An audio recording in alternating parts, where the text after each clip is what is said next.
I mistakenly thought that learning Catalan was going to be easy, but it wasn't at all. In fact, it was actually a really hard process for very many different reasons, and I feel like you guys might relate if you are also learning a language that doesn't have a bunch of resources out there. So I'm going to tell you how I overcame some of those obstacles and the things I wished I knew before I started learning a less popular language than the languages I'm used to. So let's get into the video. When I was deciding what language I wanted to undertake, I was thinking, I am going to have to study this language by myself because I'm not going to be in school. I started this process over the summer, so I wouldn't have any guidance at all.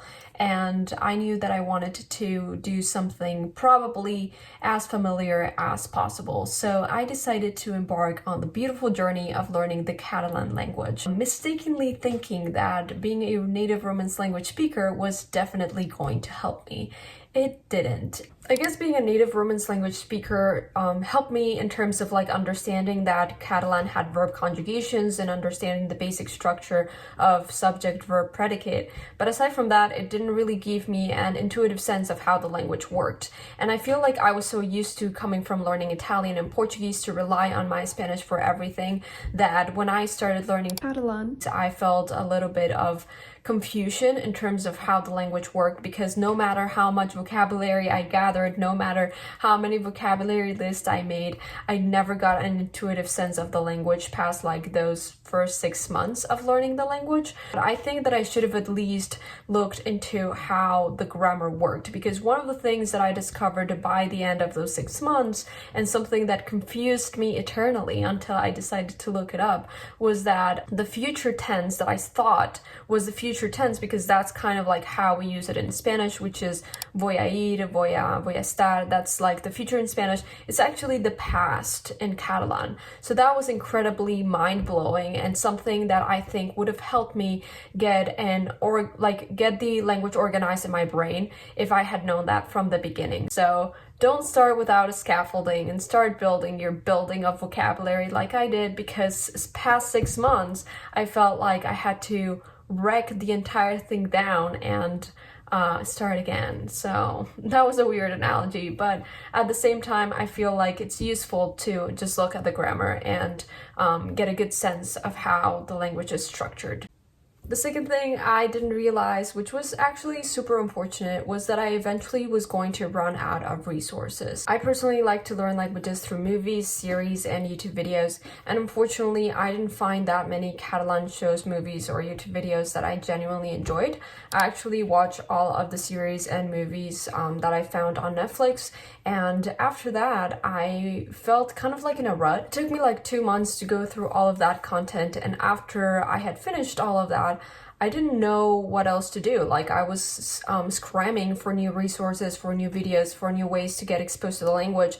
And I think especially with languages that are a little bit lesser known, it is incredibly important that you find audio in those languages, especially because I personally didn't find anyone in my vicinity to speak Catalan to. And I think it's great if you are learning a lesser known language and you have kind of like a partner or someone that you can speak to in that language, someone that can tutor you, someone that can guide you, someone that you can practice with. But I didn't have that, and to this day I don't know anyone in my life that speaks Catalan, so it's incredibly difficult to practice the language and listen to the language if I don't find those resources. So eventually I had to face this obstacle and tell myself that if I wanted to keep on learning Catalan, which I did, I would have to recycle resources. So although it's unfortunate and I personally don't like rewatching things, I did start rewatching a lot of the series that I enjoyed, particularly the ones that I enjoyed the most. And I think that for the most part it was fine. After I would watch it once, I rewatched twice and then thrice and then on and on. And I think I've watched the same series probably 10 times. But I think it's enjoyable enough because I know that I'm not only rewatching the series, I am also doing like vocabulary list as I watch the show, and I usually wouldn't watch the entire episode. I would just watch it until I get like 10 or 15 words, which wouldn't take me that much, probably somewhere around 20 to 25 minutes, which I think makes rewatching the episode bearable.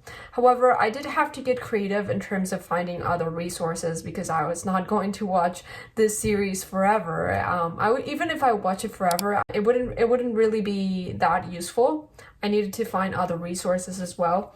And I decided that it was fine for me to not have that much listening input, although I really rely on listening input, because like, I don't know, but I guess I'm an auditory learner.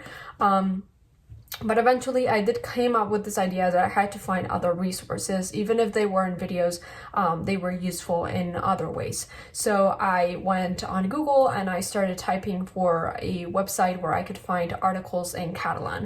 As one does, I landed on Wikipedia.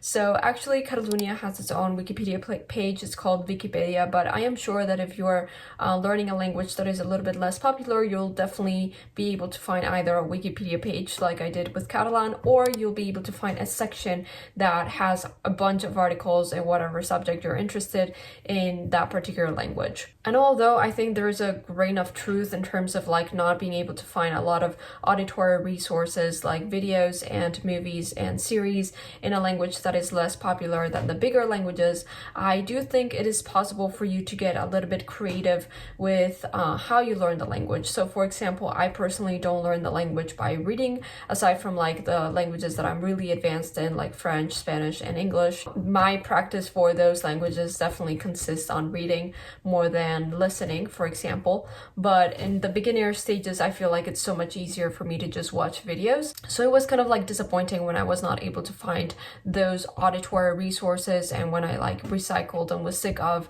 watching the same series over and over again. So I think that with less popular languages, you do have to get a little bit more flexible in terms of how you learn the language. So where am I after 8 months of studying Catalan?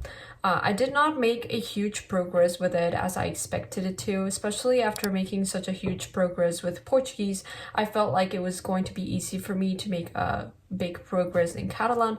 That did not happen. I think that I am at a A2-ish level right now, but my Catalan is still incredibly basic. I haven't actually tested it out because I don't know anyone who speaks Catalan, so I haven't had my first conversation in Catalan. I do speak to myself. I made a video on this, but I don't think it's enough for me to actually gauge how I would perform in an actual conversation, especially because when I speak to myself, I speak about things that I know I can speak about. But if I spoke to another person, the conversation might actually get shifted to a topic or several topics where I actually don't have enough vocabulary to actually talk. So I think it will be interesting if I ever go to Catalonia and I speak to a person, and in that way I can kind of like gauge better my level of Catalan. However, even speaking to myself, I understand and I see that I have a lot of blind spots in terms of grammar and vocabulary. And I think that part of that is that one of the things that really clicked the language for me when I was learning Portuguese was to see native speakers speak it. I don't know why that made such a huge difference. I don't know if this has happened to other people, but the moment that I personally saw like face to face a person speaking Portuguese to me, the language just immediately clicked in my brain, and it was so much easier for me to move on after that point. And I did have kind of like, I think 7 or 6 classes in Portuguese of 1 hour, so about 7 hours of input with a native speaker. And it obviously wasn't me and the native speaker, it was like an entire class, but seeing the native speaker speak was definitely something that helped me a lot, and that is something that I haven't been able to do with Catalan.